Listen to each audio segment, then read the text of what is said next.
Hello विद्यार्थियों, नमस्कार। New Narmada institute coaching संस्थान में आप स्वागत है। हम आपको जो है कामना करते हैं और आपकी इस प्रतियोगिता परीक्षा तैयारी को सफल बनाने के लिए लगे हुए हैं। चलिए, आपका सपोर्ट बना रहे, बस हमें ही प्रयास करते हैं और हम आपकी इच्छाओं पर खरा उतरेंगे। जो भी टॉपिक लेंगे आपके काम लायक रहेगा। चलिए, यहाँ हम आपको इतिहास से एक नया टॉपिक ले रहा हूँ। फिर से मैं ऋग्वेदिक कालीन नदियाँ। ऋग्वेदिक कालीन नदियाँ यहाँ प्राचीन नाम देगा और बोलेगा इसका वर्तमान नाम क्या है। वह बोल देगा वर्तमान नाम है तो उसका बोलेगा ऋग्वेदिक नाम क्या था। ठीक है, तो यहाँ देख लीजिए आप लोग। जैसे यहाँ टॉपिक का नाम क्या है, ऋग्वेदिक कालीन नदियाँ। ऋग्वेद आपको भी बताया मैंने कि वेद आपके 4 हैं, ठीक है, और वेदों की संख्या 4 मानी जाती है और 4 ही हैं। और ऋग्वेद, यजुर्वेद, सामवेद, अथर्ववेद। सबसे बड़ा वेद ऋग्वेद है और उस वेद में जो नदियों को उल्लेख मिलता है उन्हें हम क्या बोल रहे हैं, ऋग्वेदिक कालीन नदियाँ। और वहाँ पर जो नाम था उस ऋग्वेद में, और बट अभी उनका नाम बदल गया है, तो वही बात हो रहा है, ठीक, नदियों का। चलिए, यहाँ पहला पॉइंट आप देख सकते क्या दिया है, कुर्म। कुर्म है, इसका नाम पहले क्या था, सॉरी क्षमा चाहता हूँ, प्राचीन नाम कुर्म था, कुर्म। अब उसका आधुनिक नाम क्या हो, कुर्रम हो गया। क्या हो गया, कुर्रम। ठीक है, अब जो प्रश्न पूछ चुका उसको मैं बताऊंगा। कुंभा नदी है प्राचीन नाम ऋग्वेद में, अब तो क्या हो गया, काबुल। अब काबुल तो आप पता होनी चाहिए अफगानिस्तान की क्या है, बताएं, राजधानी है। ठीक है, तो कुंभा नदी प्राचीन नाम कुंभा था, अब क्या हो गया, काबुल हो गया। वितस्ता, वितस्ता अब इसका नाम क्या हो गया, झेलम। ठीक है, अब झेलम, चिनाब, रावी, ब्यास, सतलज, सिंधु आप सब सुन चुके हैं, ऊपरी भारत के एरिया में बहती हैं नदियाँ। चलिए, कुंभा काबुल वर्तमान नाम हो गया। वितस्ता नदी प्राचीन नाम था, वर्तमान नाम क्या हो गया, झेलम हो गया है। आशकिनी, आशकिनी नदी प्राचीन नाम था, अब क्या हो गया, चिनाब। याद रखेंगे विद्यार्थियों। परुसड़ी प्राचीन नाम था, अब क्या हो गया है, रावी। सुतुद्री, सुतुद्री नदी था, अब क्या हो गया, सतलज। तो झेलम, चिनाब, रावी, सतलज और व्यास आप कहीं मिलता हो, गंडक, घग्गर, सब नदियाँ भारत में हैं। और रही बात, इन नदियों का नाम प्राचीन में कुछ और था, अब कुछ और हो गया। जैसे परुसड़ी की बात करें, रावी नाम हो गया। आशकिनी का नाम पहले था, अब क्या, चिनाब हो गया। वितस्ता अब झेलम हो गया। यहाँ से प्रश्न पूछ चुका, परुसड़ी को तो पूछ चुका विद्यार्थियों। रावी का प्राचीन नाम क्या था, परुसड़ी, या परुसड़ी का वर्तमान नाम क्या, क्या बोलेंगे आप, रावी। ठीक है, अगला नाम देख सकते हैं आप, क्या, विपाशा। विपाशा प्राचीन नाम था नदी का, अब क्या हो गया, उसका नाम व्यास हो गया है। और शदानीरा प्राचीन नाम था, अब गंडक हो गया है। द्रय सदती, द्रय सदती नदी था, अब उसका नाम घग्गर हो गया है। और गोमती नदी आप सुने होंगे, गोमती का नाम अब गोमल हो गया है। ठीक है, और सुवस्ती, सुवस्ती नदी है, इसका अब वर्तमान नाम क्या हो गया, स्वात। इस प्रकार यहाँ विद्यार्थी याद रखेंगे। प्रश्न यहाँ से पूछ चुका है ऋग्वेदिक कालीन नदियों से प्रश्न, इसलिए इतिहास का मैं इस टॉपिक उठाया हूँ। चलिए, एक बार रिपीट कर देता हूँ कि इन्हें पूछ चुका है। अब देखो, सतलज याद रखेंगे, सतलज, रावी, चिनाब, झेलम याद रखेंगे। उसके बाद घग्गर, गंडक, व्यास। मैं जिन्हें बोल रहा हूँ उन्हें आप कृपया करके याद कर लीजिए विद्यार्थियों।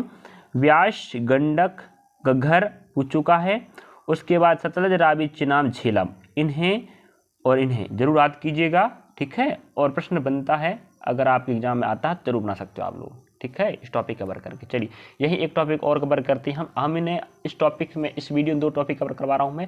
ऋग्वेदिक कालीन नदियाँ हो गया। अब लेते हैं अगला टॉपिक का नाम क्या, आप देख सकते हो, ऋग्वेदिक कालीन देवता। यहाँ से प्रश्न बनता है ऋग्वेदिक कालीन देवता। ठीक है, ऋग्वेदिक कालीन देवता। चलिए, यहाँ बात कर लेते हैं ऋग्वेद में जो जिन देवताओं का नाम उल्लेख मिलता है उनका संबंध किन से है, या किन्हें किस चीज़ से पुकारा जाता था। ठीक है, अब यहाँ देख सकते हैं आप लोग, इंद्र। इंद्र का नाम तो आप जरूर सुने होंगे, इंद्र। इंद्र का संबंध किन से है, जिन्हें युद्ध का नेता एवं वर्षा का देवता कहा जाता था। प्राचीन ऋग्वेद में यह वर्णित है कि इंद्र को क्या माना गया, युद्ध का नेता, ठीक है, एवं वर्षा का देवता। वर्षा कराने का काम किनका है, इंद्र का माना गया है ऋग्वेद में, भाई ध्यान रखें। ठीक है, अग्नि देवता एवं मनुष्य के बीच मध्यस्थता। क्या अग्नि का संबंध किनसे है, अग्नि देवता है, इंद्र भी देवता, अग्नि भी देवता है। तो देवता एवं मनुष्य के बीच संबंध मध्यस्थता है, उन्हें क्या बोलते हैं, अग्नि देवता। वरुण देव किन्हें कहा गया है?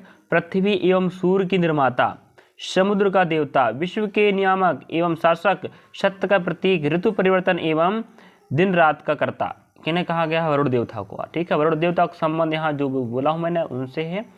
और घो का संबंध किनसे है? आकाश का देवता। तो घो एक देवता है, इन्हें क्या बोला जाता है? आकाश का देवता। और याद रखेंगे सबसे प्राचीन देवता माना जाता है ऋग्वेद में कहा गया है घो सबसे प्राचीन देवता है। और किससे संबंधित है? आकाश का देवता। तो आकाश के देवता है घो और सबसे प्राचीन है। अगला सोम देवता। सोम देवता का संबंध वनस्पति देवता कहते हैं। सोम देवता क्या बोलते हैं? वनस्पति देवता। अगला है उषा देवता प्रगति एवं उत्थान देवता के नाम से संबंधित रखता है। और अश्विन विपत्तियों को हरने वाला देवता। ठीक है, आपने अंदर जो विपत्तियां हैं इन्हें हरने के लिए आप अश्विन देवता का पूजा पाठ कर सकते हो, ऋग्वेद में माना गया है। अगला है पूषण।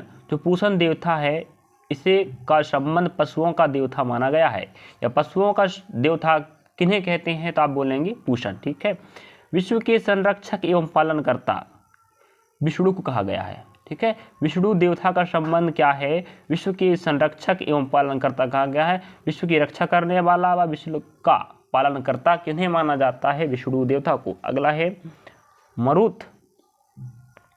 क्या? मरुत। जो मरुत है इनका संबंध क्या? आंधी तूफान का देवता। जो भी आंधी तूफान आता है ना, आंधी तूफान आने का कारण कौन है भाई? मरुत देवता। कौन है? मरुत देवता। तो इस प्रकार आप समझ सकते हो क्या प्राचीन कालीन देवताओं का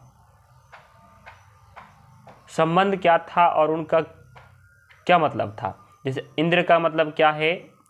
युद्ध का नेता एवं वर्षा का देवता। ठीक है विद्यार्थियों, इस प्रकार आप याद करिएगा। जरूर यहाँ से भी प्रश्न आता है, इंद्र अग्नि वरुण सब याद कर लीजिए। ठीक है, यहाँ जो भी है देवता सोम क्या है या पूछ लेगा। सबसे प्राचीन देवता ऋग्वेद में किसने माना गया? क्या बोलेंगे? घोत।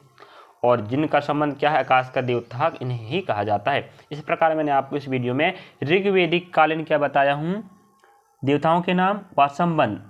ठीक है, अगला पॉइंट आपने क्या पढ़े थे? ऋग्वेदिक काल नदियाँ। यहाँ से मैं बता दिया हूँ जो काम का है और जहाँ से प्रश्न आता है आप देख चुके होंगे। ठीक है, यहाँ मैं किन्हें बताया आप देख सकते हो। और यहाँ पर एक पॉइंट और लिखा है, क्या उत्तर वैदिक काल में इंद्र के स्थान पर प्रजापति सर्वाधिक प्रयोग में प्रिय देवता हो गए थे? तो उत्तर वैदिक काल में, पूर्व वैदिक काल, उत्तर वैदिक काल में इंद्र के स्थान पर सबसे प्रिय देवता कौन माने जाते थे? प्रजापति। तो उत्तर वैदिक काल में सबसे अधिक पूजा पाठ किन देवताओं को किया जाता था? आप क्या बोलेंगे? प्रजापति। ठीक है, इंद्र के स्थान पर। उसके बाद इंद्र तो है ही पूजनीय। चलिए यह बात कर लेते हैं, हम 2 टॉपिक कवर करे हैं विद्यार्थियों। आप लोग कृपया करके याद कीजिएगा, दिमाग बैठा रहिए और नोट्स बनाना चाहते तो बना सकते हो। हम महत्वपूर्ण टॉपिक कवर करवा रहे हैं। चलिए थैंक यू, धन्यवाद। पढ़ते रहिएगा बस।